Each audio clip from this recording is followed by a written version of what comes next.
Hello दोस्तों, welcome to Abhipedia powered by Abhimanyu IAS. दोस्तों, IBPS that is institute of banking personnel selection ने IBPS clerks 2022-2023 का जो recruitment notification था वो आउट कर दिया है। वैकेंसीज आ चुकी हैं, फॉर्म आउट हो चुका है, आईबीपीएस क्लर्क आ चुका है। बहुत बेसब्री से इंतजार था कि आईबीपीएस अपने कैलेंडर के हिसाब से यहाँ पे वैकेंसीज निकालेगा, क्या आईबीपीएस का नोटिफिकेशन आएगा। बहुत बच्चों को इंतजार था क्योंकि कोविड के चलते हुए बहुत सारी चीजें जो थी वो डिले होती जा रही थी। तो आईबीपीएस ने यहाँ पर जो क्लर्क्स का नोटिफिकेशन है वो यहाँ पर आउट कर दिया है। अब नोटिफिकेशन आ चुका है तो आइए जानते हैं नोटिफिकेशन के बारे में, सब पढ़ेंगे। क्या एलिजिबिलिटी क्राइटेरिया है, क्या एग्जाम पैटर्न रहेगा, कितनी वैकेंसीज आई हैं, कितनी वैकेंसीज यहाँ पे देखने को मिल रही है। तो बढ़ते हैं नोटिफिकेशन की तरफ, देखते हैं नोटिफिकेशन को। दैट इज आईबीपीएस क्लर्क का नोटिफिकेशन। देखिए, नोटिफिकेशन की बात करें तो सबसे पहले पार्टिसिपेटिंग बैंक्स कौन कौन से आपको मैं बता देता हूं। पार्टिसिपेटिंग बैंक्स कौन से बैंक इसमें हिस्सा ले रहे हैं। तो bank of Baroda, Canara bank, Indian overseas bank, UCO bank, bank of India, bank of Maharashtra, central bank of India, Indian bank, Punjab national bank, Punjab and Sindh bank, union bank of India. तो ये 11 बैंक जो हिस्सा ले रहे हैं। देखिए 11 बैंक ये हैं, ठीक है। एक एसबीआई है जो अलग से निकालता है, तो 12 पब्लिक सेक्टर बैंक हमारे पास है। ये 11 बैंक है जिन्होंने यहाँ पे वैकेंसी निकाली है। तो ऑनलाइन रजिस्ट्रेशन जो है वो आज से यानी कि 12 जुलाई से स्टार्ट हो चुकी है। और कब तक आप अप्लाई कर सकते हो? 1 अगस्त 2021 तक आप अप्लाई कर सकते हो। 1 अगस्त 2021 तक आप अप्लाई कर सकते हो। 1 अगस्त 2021 तक आप अप्लाई कर सकते हो, ठीक है। अब उसके बाद पेमेंट आप कब तक पे कर सकते हो? तो जब तक आप अप्लाई कर सकते हो उसी दिन तक आप पेमेंट भी पे कर सकते हो, उसी दिन तक आप पेमेंट भी पे कर सकते हो।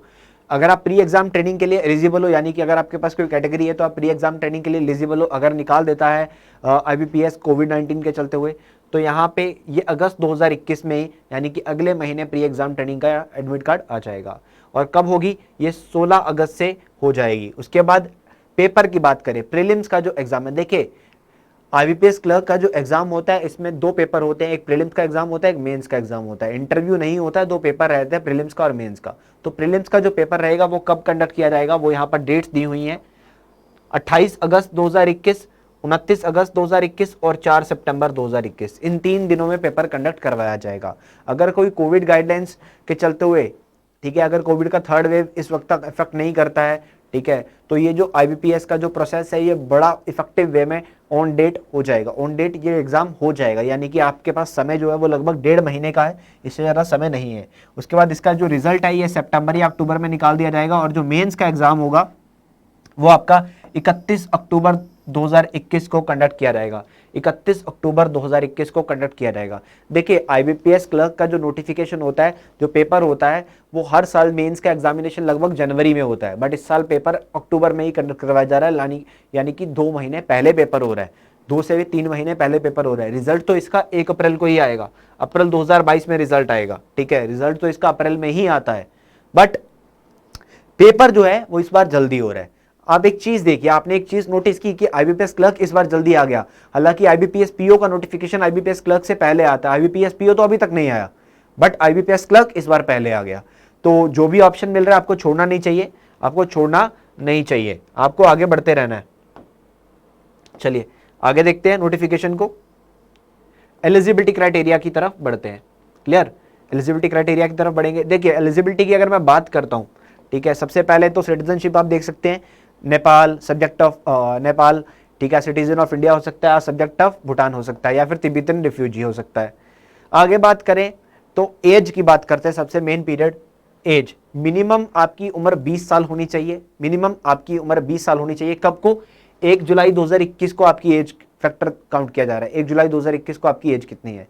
और मैक्सिमम आपकी एज 28 साल हो सकती है, यानी कि वो एस्पिरेंट्स जिनका जन्म 2 जुलाई 1993 के बाद हुआ और 1 जुलाई 2001 से पहले हुआ, ये अप्लाई कर सकते हैं, दे आर द एलिजिबल। हाँ, उसके अलावा अगर आपके पास किसी तरह का रिजर्वेशन कैटेगरी है, कुछ रिजर्वेशन है, ठीक है, तो वहां पे आपको कुछ रिलैक्सेशन मिल सकता है, यानी कि शेड्यूल ट्राइब्स को 5 साल का है, बीसी को 3 साल का है, तो बाकी आप अदर अपने अकॉर्डिंग देख सकते हैं।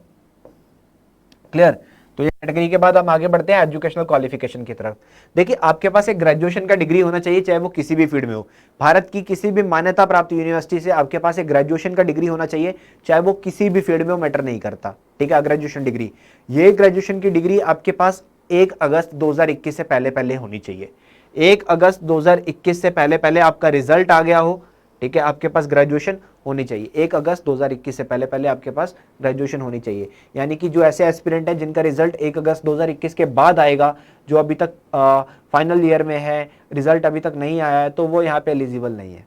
ये यहाँ पे साफ दिया हुआ है कि वो एलिजिबल नहीं है। उसके अलावा अगर मैं बात करना चाहूँ, लोकल लैंग्वेज आपको आती होनी चाहिए। लोकल लैंग्वेज क्यों मैं बात कर रहा हूँ, देखिए आईबीपीएस क्लर्क का जो नोटिफिकेशन होता है ये स्टेट वाइज होता है, यानी कि आपको पर्टिकुलर किसी एक स्टेट के लिए फिल करना है। पर्टिकुलर आप किसी एक स्टेट या यूटी के लिए फिल करेंगे तो उस स्टेट का जो लोकल लैंग्वेज होगा वो आपको आता होना चाहिए। आप उसी स्टेट के लिए ऑप्ट करें जिसका लोकल लैंग्वेज आपको आता है। इस बात का ध्यान आपको रख लेना है। क्लियर? तो ग्रेजुएशन डिग्री चाहिए किसी भी फील्ड में, किसी भी फील्ड में 1 अगस्त 2021 से पहले पहले आपके पास क्या होना चाहिए, आपका डिग्री मार्क सर्टिफिकेट होना चाहिए, यानी कि आपका रिजल्ट होना चाहिए। क्लियर? आगे देखते हैं। तो रिजर्वेशन की बात हो रही है, रिजर्वेशन वाले अपने हिसाब से नोटिफिकेशन को देख सकते हैं। यहाँ पे इस नोटिफिकेशन आपको वीडियो के साथ ही अटैच मिल जाएगा हमारे पोर्टल के ऊपर। चलिए आगे बढ़ते हैं। अपनी अपनी गाइडलाइंस बेसिकली, अगर आपके पास कोई डिसेबल कैटेगरी है या कुछ और आप देख सकते हैं। मैं सिर्फ कॉमन की बात करूंगा। क्लियर? अब आते हैं एग्जाम प्रोसेस के ऊपर। ठीक है, ऑनलाइन एग्जाम रहता है, आपको पता है आईबीपीएस क्लर्क का। तो क्या पेपर पैटर्न रहेगा देख लेते हैं थोड़ा सा। ठीक है, यहाँ पर सेक्शनल टाइमिंग भी रहती है, सेक्शनल मार्क्स भी रहते हैं। तो इंग्लिश लैंग्वेज आएगी, 30 क्वेश्चन आएंगे, 30 मार्क के आएंगे, 20 मिनट मिलते हैं सेपरेटली करने के लिए, 20 मिनट सेपरेटली मिलेंगे करने के लिए। उसके बाद न्यूमेरिकल एबिलिटी, इसको मैथ बोलते हैं, क्वांट बोलते हैं, 35 नंबर का आएगा, 35 क्वेश्चन आएंगे, 20 मिनट मिलेंगे इसके लिए। रीजनिंग भी सेम, 35 क्वेश्चन आएंगे, 35 मिनट में 35 नंबर के होते हैं और 20 मिनट मिलते हैं। टोटल 20 मिनट तीनों को मिलाकर 60 मिनट मिलते हैं। 100 नंबर का आपका पेपर होता है, 100 क्वेश्चन पूछे जाते हैं, ऑनलाइन में रहता है। नेगेटिव मार्किंग भी होती है 1/4। प्रीलिम्स को अगर आप क्रैक करते हैं, जो बच्चे प्रीलिम्स की कट ऑफ को क्रैक करेंगे वो मेंस के लिए एलिजिबल होते हैं। तो मेंस का पेपर पैटर्न क्या रहेगा, मेंस में सबसे पहले जीके आती है 50 नंबर की, जनरल अवेयरनेस और फाइनेंशियल अवेयरनेस आती है 50 नंबर के, 50 क्वेश्चन, 35 मिनट मिलते हैं इसको करने के लिए, अच्छा खासा समय है। उसके बाद इंग्लिश आती है, जनरल इंग्लिश, 40 क्वेश्चन आएंगे, 40 नंबर के, 35 मिनट मिलेंगे इसको करने के लिए। उसके बाद आएगा reasoning ability and computer aptitude. Reasoning और कंप्यूटर एक साथ आते हैं एक ही सेक्शन में। ये 50 क्वेश्चन आएंगे, 60 मिनट मिलेंगे, यानी कोई ऐसा क्वेश्चन हो सकता है जो एक से ज्यादा नंबर का होगा, 1.25 का, 1.5 का या 2 नंबर का। एंड 45 मिनट यहाँ पे इसको करने के लिए मिलेंगे। उसके बाद क्वांटिटेटिव एप्टीट्यूड के 50 क्वेश्चन आएंगे, ठीक है, 50 नंबर के, 45 मिनट इसको करने के लिए मिलेंगे। टोटल 190 क्वेश्चन आपको पेपर में पूछे जाएंगे, 200 नंबर के होंगे, 160 मिनट का ओवरऑल टाइम मैं यहाँ पे काउंट कर रहा हूं, क्योंकि यहाँ पे सेक्शनल टाइमिंग है, सारी की सारी सेक्शनल टाइमिंग। क्लियर? तो इतना आपको ध्यान में रखना है, सब चीजें क्लियर हो गया होगा। आगे बढ़ते हैं। किसी को कोई डाउट आ रहा हो, कुछ समझ में ना आ रहा हो नोटिफिकेशन के बारे में, पेपर के बारे में, तो आप पूछ सकते हैं कमेंट सेक्शन के अंदर पूछ सकते हैं। नेगेटिव मार्किंग जैसे कि मैंने बताया 0.25 का नेगेटिव मार्किंग यहाँ पे रहने वाला है, 0.25 का नेगेटिव मार्किंग जो वो यहाँ पे रहने वाला है। क्लियर? उसके बाद जो स्कोर होंगे यहाँ पे नॉर्मलाइजेशन भी होगा, क्योंकि एग्जाम जो है वो शिफ्ट्स में होगा। पेपर डिफरेंट शिफ्ट्स में जब होता है तो पेपर का लेवल भी डिफरेंट हो जाता है। किसी बच्चे को मुश्किल पेपर देना पड़ता है, किसी बच्चे को इजी पेपर आ जाता है। तो इसलिए स्कोर्स का नॉर्मलाइजेशन यहाँ पे किया जाता है, स्कोर्स का नॉर्मलाइजेशन यहाँ पे किया जाता है। तो जो बच्चे यहाँ पे प्रीलिम्स को क्रैक करेंगे वो मेंस के लिए एलिजिबल हो जाएंगे। तो मेंस जब वो देंगे, मेंस से जो बच्चे सेलेक्ट किए जाएंगे, फिर यहाँ पे उनको अप्रैल 2021 में उनका रिजल्ट आता है और धीरे धीरे फिर उनका ज्वाइनिंग आना शुरू हो जाता है, प्रोविजनल अलॉटमेंट उनको कर दिया जाता है। ठीक है, किसी भी बैंक के लिए आप जा सकते हो, जो बैंक ऑप्शन में है। आपको यहाँ पे बैंक्स को प्रेफरेंस भी देनी होती है कि पहले मुझे इस बैंक का प्रेफरेंस देनी है, फिर मुझे उस बैंक को प्रेफरेंस देनी है होती है, ये आपके ऊपर रहता है। क्लियर? ये आपको खुद देखना पड़ेगा। ठीक है, आप अपने एरिया वाइज किस एरिया से फिल करना चाहते हैं, ये आपको खुद देखना है कि आपको किस एरिया से जाना है। हाँ, अगर आपको प्रॉब्लम आ रही है कि हम किस बैंक को पहले प्रेफरेंस दें, तो उसमें मैं आपकी हेल्प कर सकता हूं, आप कमेंट सेक्शन में पूछ लीजिएगा। अब स्कैन की बात करते हैं। तो यहाँ पे आपको एक फोटोग्राफ, एक सिग्नेचर, आपके लेफ्ट हैंड थंब इंप्रेशन और एक डिक्लेरेशन लिख के रखनी पड़ेगी ऑलरेडी, जो कि आपको यहाँ पे अपलोड करनी है। ये देखिए, ये डिक्लेरेशन है आपकी, ये डिक्लेरेशन आपको अपलोड करनी होगी। इसको आपको लिख लेना है एक व्हाइट पेज पे अपने हैंड से, ठीक है, रनिंग हैंड से आपको नॉर्मली लिख लेना है, अपने ही हाथ से लिखना है, किसी और से नहीं लिखवाना। इसके बाद फोटो खींच के स्कैन करा के यहाँ पे अपलोड कर देना है। चलिए आगे देखते हैं। फीस जो है ये जनरल कैटेगरी को 850 रुपए पे करनी है, ठीक है, और बीसी वालों को भी 850 देना है। बाकी SC ST PWD ex serviceman, इनके लिए 175 रुपए है, इनके लिए 175 रुपए है। आगे बढ़ रहे हैं नोटिफिकेशन की तरफ। अब नोटिफिकेशन में आगे चलेंगे।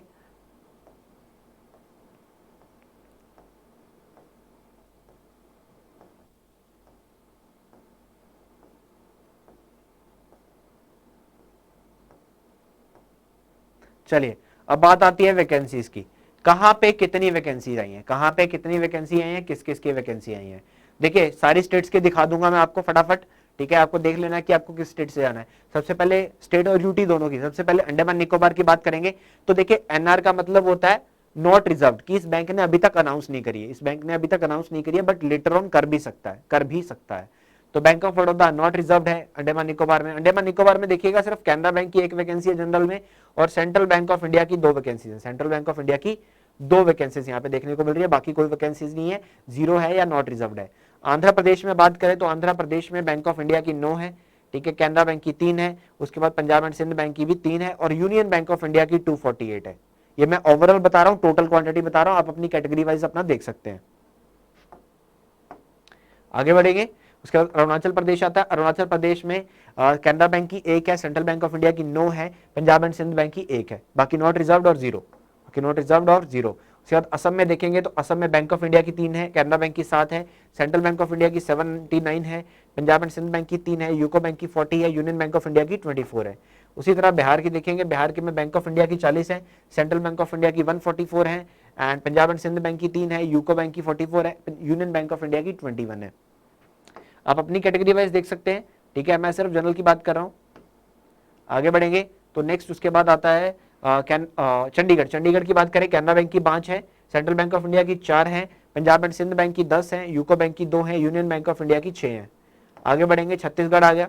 छत्तीसगढ़ में आप देख सकते हैं bank of India 2, Canara bank 9, central bank of India 41, Indian overseas bank 4, Punjab and Sindh bank 5, UCO bank की 1, यूनियन बैंक ऑफ इंडिया की 27। तो आप यहाँ पे देख सकते हैं किस किस की कितनी कितनी वैकेंसीज आई हैं। Dadra and Nagar Haveli, Daman and Diu का आप देख लीजिए अगर आप यहाँ से बिलोंग करते हैं तो। उसके बाद दिल्ली की बात करें तो दिल्ली की वैकेंसीज आई है, दिल्ली में सबसे ज्यादा यूनियन बैंक ऑफ इंडिया की ही है 140, बाकी आप देख सकते हैं यूको बैंक की है 10, पंजाब एंड सिंध बैंक की 70 है, कैनरा बैंक की 25 है, बैंक ऑफ इंडिया की 13 है। उसी तरह गोवा, गोवा में भी आप देख सकते हैं, गोवा हो गया। उसके बाद गुजरात। आगे बढ़ेंगे हरियाणा, हरियाणा में आप देख लीजिए सबसे ज्यादा वैकेंसी लगभग हर जगह पे यूनियन बैंक ऑफ इंडिया ने सबसे ज्यादा वैकेंसीज निकाली हुई है, आप देखते जाइए। यहाँ पे यूको बैंक की ज्यादा दिख रही है आपको हिमाचल प्रदेश में। उसके बाद जम्मू एंड कश्मीर की बात करें तो जम्मू एंड कश्मीर में भी ज्यादा वैकेंसी नहीं है, 3 और 4 7, 7 3 10, 10 और 15 25 वैकेंसी है गिनती की सारी की सारी। झारखंड की बात करें तो झारखंड में भी आप देख सकते हैं कोई ज्यादा वैकेंसी नहीं है, 100 से नीचे ही है, ठीक है, 100 से ज्यादा वैकेंसी नहीं है, 80-90 वैकेंसीज हैं। उसके बाद कर्नाटका की बात करें, कर्नाटका में सबसे ज्यादा यूनियन बैंक ऑफ इंडिया की ही है, आप देख सकते हैं नंबर ऑफ वैकेंसीज की। उसके बाद केरला की बात करूं तो केरला में भी यूनियन बैंक ऑफ इंडिया की सबसे ज्यादा है। आगे बात करेंगे लद्दाख की, देख लीजिए लद्दाख में 0 है, लद्दाख में कहीं पे कोई भी वैकेंसीज नहीं निकाली गई है, लद्दाख में 0 है। हाँ एनआरबी है, उस बात का ध्यान भी आप रखिएगा, एनआरबी है। उसी तरह लक्षद्वीप में भी कोई ज्यादा वैकेंसी नहीं है, सिर्फ 5 वैकेंसीज है। उसके बाद आगे बढ़े, मध्य प्रदेश की बात करूं तो मध्य प्रदेश में सेंट्रल बैंक ऑफ इंडिया की सबसे ज्यादा वैकेंसीज है 170। महाराष्ट्र की बात करें तो महाराष्ट्र में यूनियन बैंक ऑफ इंडिया की सबसे ज्यादा है 321, यूको बैंक की 33 है, पंजाब एंड सिंध की 16 है, सेंट्रल बैंक ऑफ इंडिया की 177 है, बैंक ऑफ इंडिया की 206 है, ठीक है। उसके बाद कैनरा बैंक की 46 है। अदरवाइज पिछले कई सालों से कैनरा बैंक की काफी ज्यादा वैकेंसी आ रही थी, बट कैनरा बैंक ने इस बार कम निकाली है। उसके बाद मणिपुर की बात करेंगे, मणिपुर में गिनती की 6 वैकेंसी आई है। उसके बाद मेघालय की बात करेंगे, मेघालय में भी कुछ ज्यादा नहीं है, 10 के आसपास वैकेंसीज है, ठीक है, 9 वैकेंसीज है। उसके बाद मिजोरम की बात करें, मिजोरम में सिर्फ 3 ही वैकेंसीज है, सिर्फ 3। आगे बढ़े तो नागालैंड में चलते हैं, नागालैंड में भी सिर्फ 4 वैकेंसीज है। आगे बढ़ते हैं, ओडिशा आ गया, ओडिशा में भी कुछ ज्यादा वैकेंसीज नहीं है यहाँ पे, आप देख सकते हैं, ठीक है। 113 यूनियन बैंक ऑफ इंडिया की है, यूको बैंक की 30 है, पंजाब एंड सिंध की 5 है, इंडियन ओवरसीज की 21 है, सेंट्रल बैंक ऑफ इंडिया की 47 है, कैनरा बैंक की 2 है, बैंक ऑफ इंडिया की 11 है। आगे बढ़ते हैं पुडुचेरी, पुडुचेरी में भी यहाँ पर सिर्फ 3 ही वैकेंसी है। उसके बाद नेक्स्ट देखते हैं पंजाब, पंजाब में भी यहाँ पर यूनियन बैंक ऑफ इंडिया की 53 है, ठीक है, यूको बैंक की 40 है, पंजाब एंड सिंध बैंक की अच्छी खासी वैकेंसी है, पंजाब में 170, and central bank of India की यहाँ पे है 49, कैनरा बैंक की है 20, बैंक ऑफ इंडिया की भी है 20। राजस्थान की बात करते हैं, राजस्थान में यहाँ पे 6 वैकेंसीज जो है ये बैंक ऑफ इंडिया ने निकाली है, और यूको बैंक ने 30 निकाली है, यूनियन बैंक ऑफ इंडिया ने 45 निकाली है, तो ज्यादा वैकेंसी नहीं है राजस्थान में भी। नेक्स्ट सिक्किम है, सिक्किम में भी ज़्यादा वैकेंसीज नहीं है, सिर्फ 30 के आसपास वैकेंसीज हैं, आप देख सकते हो। तमिलनाडु, उसके बाद आगे बढ़ते हैं तेलंगाना, हर स्टेट की आप देख सकते हैं, अपने स्टेट में जिस भी स्टेट से आपको जाना है। त्रिपुरा आप देख सकते हैं ज़्यादा वैकेंसीज नहीं है। उत्तर प्रदेश आप देख सकते हैं काफ़ी मतलब ठीक है, महाराष्ट्र, उत्तर प्रदेश, यहाँ पे कुछ वैकेंसीज हैं। उत्तराखंड में आप देख सकते हैं यहाँ भी ज़्यादा वैकेंसीज नहीं है, ठीक है, 50-60 वैकेंसीज हैं। वेस्ट बंगाल में अच्छी खासी वैकेंसी आती है, बट इस बार यहाँ पे ज़्यादा नहीं आई है, ठीक है। एनआर का मतलब नॉट रिपोर्टेड, मैं आपको बता चुका हूँ कि जो बैंक्स पहले नहीं निकाले, जिन्होंने वैकेंसी अभी नहीं निकाली है, बट ये निकाल सकते हैं, ठीक है, ये बैंक निकाल सकते हैं। तो आईबीपीएस क्लर्क का नोटिफिकेशन आ चुका है 12 जुलाई से, आज से फॉर्म भरना स्टार्ट हो चुका है। आपको फॉर्म को भरते हुए देर नहीं लगानी है, फॉर्म भर लीजिए, लास्ट डेट तक इंतजार नहीं करना है, मतलब 1 अगस्त से पहले पहले भर लेना जल्दी से, क्योंकि लास्ट डेट पे जाके अगर हम जागते हैं तो वेबसाइट जो हैवी हो जाती है। उसके बाद एग्जाम सेंटर अगर आप भरना चाहते हैं, एग्जाम सेंटर आप देख सकते हैं कि आपके पास क्या क्या चॉइस है। एग्जाम सेंटर आप अपने अकॉर्डिंगली देख सकते हैं, अपना कोई नजदीक का सिटी भरिएगा, ताकि कोविड के चलते हुए आपको पहुंचने में दिक्कत ना आए। अगर कोविड की नॉर्म्स के चलते हुए पेपर को कंडक्ट करवाया गया तो आपको पहुंचने में कोई दिक्कत ना आए। तो ये था बच्चों हमारा नोटिफिकेशन, जहां पे हमने बात करी है क्या वैकेंसीज की, कितनी वैकेंसीज आई हैं, ये सब देखा हमने। हर स्टेट वाइज आपको एक स्टेट वाइज अप्लाई करना होगा। आपका जो क्वालिफिकेशन है वो ग्रेजुएशन होना चाहिए, कम से कम उम्र 20 साल, ज़्यादा से ज़्यादा 28 साल आपकी उम्र हो सकती है। तो इन सभी बातों का ध्यान आपको रखना है। आपकी फोटोग्राफ जो है वो 4.5 इंटू 3.5 सेंटीमीटर ही होनी चाहिए, ठीक है, इस बात का ध्यान रखिएगा। आपकी जो आईज है वो ज़्यादा लाल नहीं होनी चाहिए, पिक्सल जो है 230 ही हो सकते हैं। फोटो का साइज जो है वो 20 से 50 KB के बीच में होना चाहिए। उसी तरह आपका जो लेफ्ट हैंड थंब रेशन है वो भी 10 KB से 20 KB के बीच में होना चाहिए, ठीक है। उसके बाद बात करें तो जो साइन है आपके, डिक्लेरेशन है, सॉरी जो साइन है आपके, ठीक है, वो उसकी बात करूं तो सॉरी जो आपका सिग्नेचर लेफ्ट हैंड और हैंड रिटन जो है उसकी बात कर रहे हैं हम, ठीक है। साइन जो है वो आपके 10 KB से 20 KB के बीच में होने चाहिए। थंब इंप्रेशन जो है आपका 20 KB से 50 KB के बीच में होना चाहिए। और डिक्लेरेशन जो है आपकी वो 50 KB से 100 KB के बीच में होना चाहिए, इससे ज़्यादा नहीं। इस बात का ध्यान रखिएगा कि आपको जो डिक्लेरेशन है ये कैपिटल में नहीं लिखनी है, ठीक है, अपने रनिंग हैंड से नॉर्मली लिखना है, नॉर्मली लिखना है। तो this is the form of the notification, detail notification of the IBPS clerk. IBPS clerk का नोटिफिकेशन आ चुका है। अपनी प्रिपरेशन को थोड़ा बूस्टअप कीजिए, आगे बढ़िए, प्रैक्टिस करते रहिए। जितना ज्यादा प्रैक्टिस करेंगे आप आगे बढ़ेंगे। अगर आप प्रिपरेशन कर रहे हैं, नए हैं, ठीक है, और बैंकिंग में अपना करियर बनना चाहते हैं, तो बेस्ट ऑप्शन है आपके पास आईबीपीएस क्लर्क, ठीक है। आईबीपीएस क्लर्क के लिए हमारे जो कोर्सेज है वो ऑनगोइंग है, उनका लिंक नीचे आपको डिस्क्रिप्शन बॉक्स के अंदर मिल जाएगा, ठीक है। हमने एक कंबाइंड कोर्स भी स्टार्ट किया हुआ है, that is for the combined bank and PO course, जिससे आप किसी भी बैंक का पीओ और क्लर्क की तैयारी कर सकते हैं, क्लियर। और हमारे पास एक और ऑप्शन भी रहता है, बीपीडी आपके लिए एक और ऑप्शन भी लेके आया, that is the micro course option. Micro courses के चलते हुए कि अगर आप किसी से आप ऑलरेडी प्रिपेयर कर रहे हैं, बट आपका कोई 1 या 2 सब्जेक्ट वीक है, तो आप पर्टिकुलर सब्जेक्ट के लिए भी कोर्स परचेज कर सकते हैं। ऐसा नहीं है कि आपको कंप्लीट ही कोर्स लेना पड़ेगा। तो that is there is a option of micro courses also, ठीक है, आप माइक्रो कोर्सेज के थ्रू भी जा सकते हैं। तो बैंक एग्जाम स्टार्ट हो चुके हैं, आईबीपीएस क्लर्क का नोटिफिकेशन आ चुका है, आरआरबी का पहले ही आया हुआ था, एसबीआई के पेपर ऑनगोइंग है, ठीक है। आरबीआई असिस्टेंट का नोटिफिकेशन आपको बहुत जल्दी देखने को मिलेगा। चलिए, तो for the more updates channel को सब्सक्राइब करना नहीं भूलना है, बेल आइकन दबाना नहीं भूलना है। अप्लाई करने के लिए लिंक नीचे डिस्क्रिप्शन में मिल जाएगा। नोटिफिकेशन के लिए, नोटिफिकेशन को डाउनलोड करने के लिए भी लिंक नीचे डिस्क्रिप्शन बॉक्स में आपको मिल जाएगा। चलिए, it's all for today, thank you so much.